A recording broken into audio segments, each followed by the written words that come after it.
சரி, நான் உங்ககிட்ட ஒரு முக்கியமான விஷயத்தை பேசதான் இங்கே வந்தேன். காப்பியை குடிங்கம்மா. சொல்லுங்கம்மா, என்ன விஷயம்? காப்பியை குடிக்கிறதெல்லாம் இருக்கட்டும். என்ன விஷயம்னா, கல்யாணத்துக்கு நாளை குறிச்சாச்சு.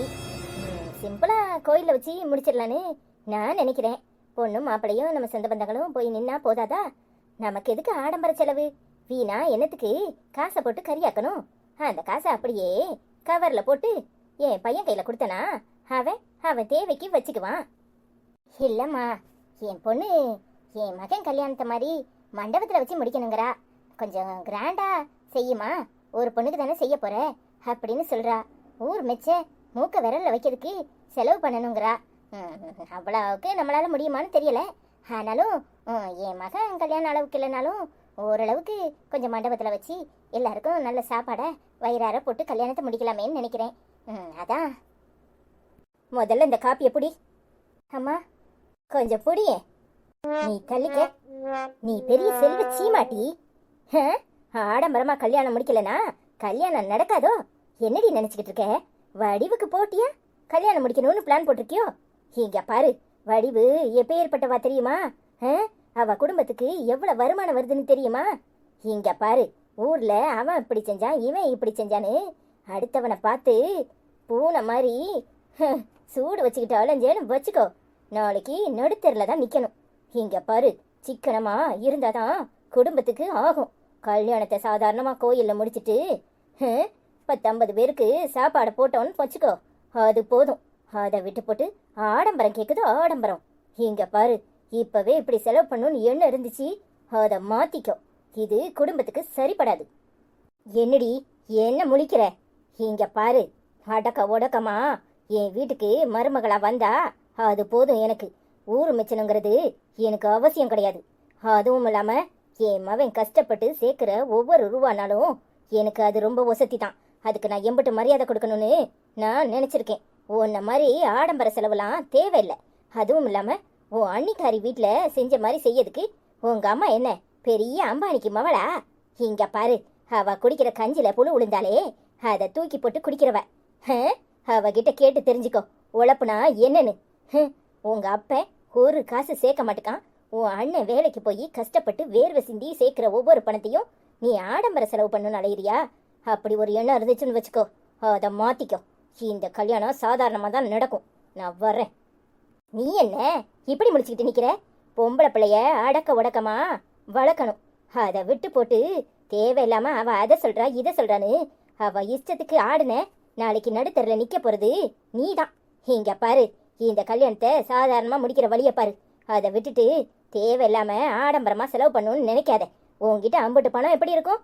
எல்லாம் எனக்கு புரியும். வேலையை பாரு, நான் வாரேன். அம்மா, காப்பி. இப்ப இந்த காப்பி உன் மவளுக்கு தான் தேவை, அவளுக்கு கொடு. ஏட்டி, இந்த காப்பியை குடி. அதை கொண்டு அவ மோரையில ஊத்து.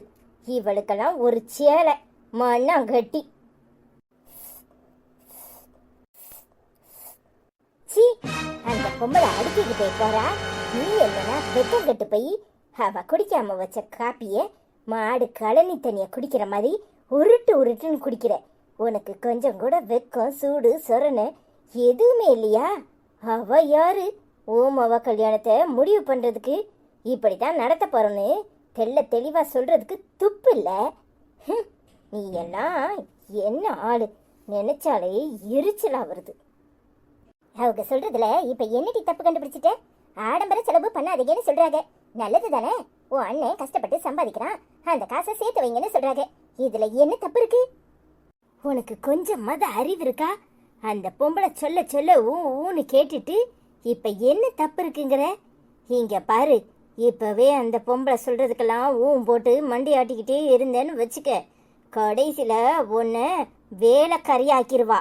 ஒழுங்கு மரியாதையா கல்யாணத்தை மண்டபத்துல நடத்தணும்னு பிடிவாதமா சொல்லு. அதை விட்டு போட்டு தேவையில்லாம பேசிட்டு இருக்காத. அப்படிலாம் யாரும் யாரையும் வேலைக்காரியெல்லாம் நடத்த முடியாது. அவங்க தான் தெள்ள தெளிவா சொல்றாங்களே, அந்த காசு உனக்கும் உன் புருஷனுக்கும் உதவ போகுது. நல்லது தானே? சி, உன்னெல்லாம் மாத்த முடியாது. பெத்த பிள்ளை நான் சொல்றேன், அதை கேட்க மாட்டா. எவ்வளவு ஒரு பொம்பளை அவ வந்து ஊன்னு சொல்லுவா, எல்லாத்துக்கும் மண்டை ஆட்டுவீங்க, அப்படித்தானே? இங்க பாரு, எனக்கு என்னமோ அந்த அம்மாவை பார்த்தா விதர்ப்பமா தெரியல. நல்லவங்களா தான் தெரியுறாங்க. என்ன கொஞ்சம் என்ன மாதிரி முன்கோபம். ஆனா அந்த அம்மா சொல்ற ஒவ்வொரு வார்த்தையிலையும் அர்த்தம் இருக்குல்ல. ஊரு மிச்சறதுக்கு ஆடம்பர செலவு பண்றதுக்கு நம்ம கிட்ட என்ன கொட்டியா கிடக்கு? இருக்கிற பணத்துல சீக்கிரமா கோயில வச்சு கல்யாணத்தை முடிச்சிட்டு சாப்பாடு பண்ணுவோம்னு சொல்றாங்க. நல்ல விஷயம் தானே. தப்பா இருந்தா எடுத்துக்க வேண்டாம், நல்லதா இருந்தா எடுத்துக்க வேண்டியதானே. நீ தேற மாட்ட. என் கல்யாணத்தை கூட ஒன்னால ஒழுங்கா நடத்த முடியாது. பின்ன என்ன மண்ணாங்கட்டிக்கு இந்த கல்யாணம்? அவனையே நான் கேட்டுக்கிறேன். உன் வேலையை பாரு. இது எல்லாத்துக்கும் காரணம் அந்த வடிவும் அவன் மவா. அதான் உன் மருமவக்காரி. அவளாதான் இருக்கணும். இவங்க 2 பேரும் திட்டம் போட்டு என் கல்யாணத்தை எங்க அவளுக்கு ஈக்குவலா நடத்திடுவேன்னு சொல்லிட்டு சாதாரணமா நடத்துறதுக்கு இந்த பொம்பளைய தூண்டி விட்டுருக்கு. இந்த பொம்பளையும் ஈன்னு இழிச்சுக்கிட்டு இங்க வந்து நின்றுருக்கு. வேற ஒண்ணும் இல்ல. அவன் மருமக்காரி வரட்டும், அவ கொண்டே அறுக்கிறானா இல்லையான்னு பாரு. இங்க பாரு, என் மருமகளுக்கு அந்த மாதிரி புத்தியெல்லாம் கிடையாது.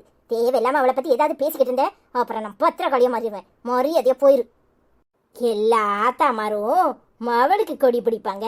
நீ என்னன்னா மருமவளுக்கு கொடி பிடிக்கிற. உன்ன மாதிரி ஒருத்திய நான் எங்கேயுமே பார்த்ததில்ல. ச்சே, எனக்கு எதிரி வேற எங்கேயும் இல்லை, இந்த வீட்டில் தான் இருக்காங்க. அடுகாலி அடுகாலி, அந்த பொம்பளை நல்லதுக்கே சொன்னாலும் இவளுக்கு பொறுக்காதே.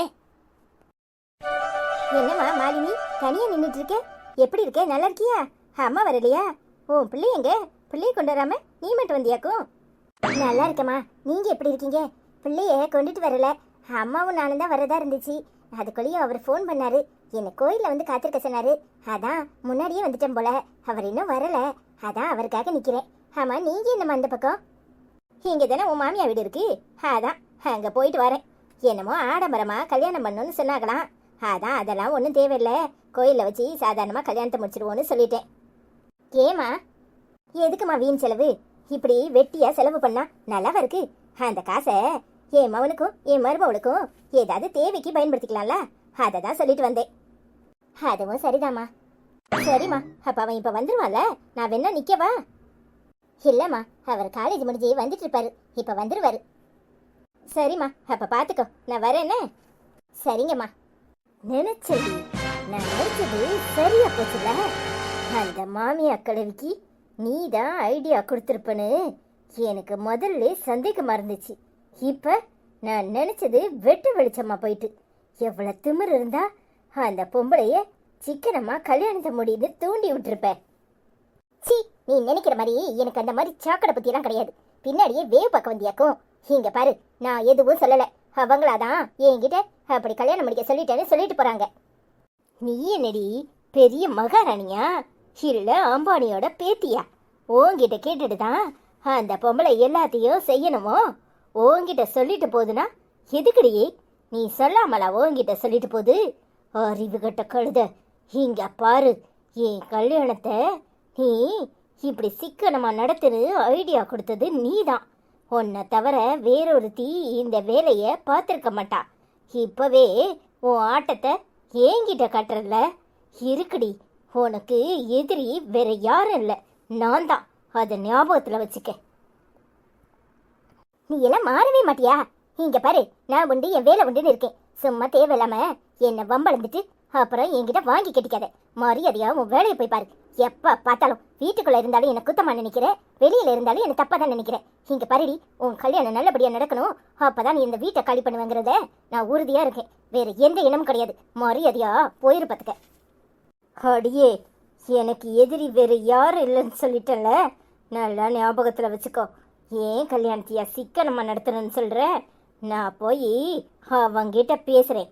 நான் சொல்றது அவன் கேட்பானா, நீ சொல்றது கேட்குறாங்களான்னு அதையும் பார்ப்போம். என்ன பிச்சைக்காரின்னு நினைச்சியா? இங்க பாரு, நீ பெரிய ஜம்பம் காட்டி உன் கல்யாணத்தை நல்லா கிராண்டா நடத்துவ. நான் மட்டும் பிச்சைக்காரி மாதிரி கோயில வச்சு கல்யாணம் நடத்தணுமா? அடியே, உன் புத்தி ஏன் இவ்வளவு கீழ்த்தரமா போகுது? ஏய், என்னடி அப்ப கோயில கல்யாணம் பண்றவங்களா என்ன பிச்சைக்காரங்களா? ஏண்டி இவ்வளவு கீழ்த்தரமா இருக்க? இங்க பாரு, மஞ்ச கைத்துல தாலியை கட்டினாலும் தாலி தாலிதான், தங்கத்துல தாலி கட்டினாலும் தாலி தாலிதான். எப்படி கட்டுறோம், எப்படி கல்யாணம் நடக்குங்கிறது முக்கியம் இல்லை, நாம எப்படி வாழ போறோங்கிறதா முக்கியம். முதல்ல புருஷனும் பொண்டாட்டியும் சந்தோஷமா வாழணும்னு முடிவு பண்ணிக்கோ. அதை விட்டுட்டு ஆடம்பரத்துக்கு பின்னாடி அலைஞ்சேன்னு வச்சுக்கோ, கடைசி வரைக்கும் நீ இப்படியே தான் இருப்ப, மாற மாட்ட. போதும், ஓ அறிவுரை ஒன்றும் எனக்கு தேவையில்லை. இங்க பாரு, நான் நல்லா இருக்கணும்னு நீ நினைக்கிறாளா? நீ எப்படிப்பட்டவன் எனக்கு தெரியாது. இங்க பாரு, உன் பணத்து முறையில் ஆடுறல்ல, உன் முகத்திரைய எப்படி எல்லாரும் முன்னாடி கிழிக்கிறேன்னு பாரு. நீ எப்படி அவமானப்பட போறன்னு பாரு. சி, உன்னெல்லாம் என் அண்ணன் பொண்டாட்டின்னு சொல்றதுக்கே எனக்கு வெக்கமா இருக்கு. அடியே, உன்னை யாரு அண்ணன் பொண்டாட்டின்னு சொல்ல சொன்னா? நானா சொல்ல சொன்னேன்? உனக்கு அண்ணியா இருக்கிறத நினைச்சா எனக்கு தான் கேவலமா இருக்கு. ஊருக்குள்ள உன்னை பத்தி என்னெல்லாம் பேசுறாங்க தெரியுமா? ச்சே, ஏண்டா உன்ன மாதிரி ஒருத்திய எனக்கு நாத்தனாரா வந்து நிக்கிறாளேன்னு நினைக்கும் போது எனக்கு தான் அசிங்கமா இருக்கு. இதை யாருக்கிட்ட போய் சொல்ல? ஆமா, இந்த அம்மா பெரிய மகாராணி, மைசூர் பேலஸ்லயே பிறந்து வளர்ந்தவங்க. நினப்பு தாண்டி பொழப்பு கெடுக்குது. ஆமா, நான் ஒண்ணு மைசூர் பேலஸ்ல பிறக்கலதான். ஆனா நீ எங்க பிறந்த அது ஞாபகத்துல இருக்கா? சி, சனியனே, என்ன அவமானப்படுத்துறல. இதுக்கெல்லாம் சேர்த்து நீ எப்படி அசிங்கப்படுறன்னு மட்டும் பாரு. ரொம்ப சந்தோஷம், கிளம்பு. ச்சே, இவர் வர்றதுக்கு எவ்வளவு நேரம்? இவெல்லாம் மாறவே மாட்டாளா? ஏன் தான் இப்படி இருக்காளோ? பாவம் அவரே டயர்டாகி வருவாரு. இவ வந்துட்டு போன விஷயத்த சொல்லக்கூடாது.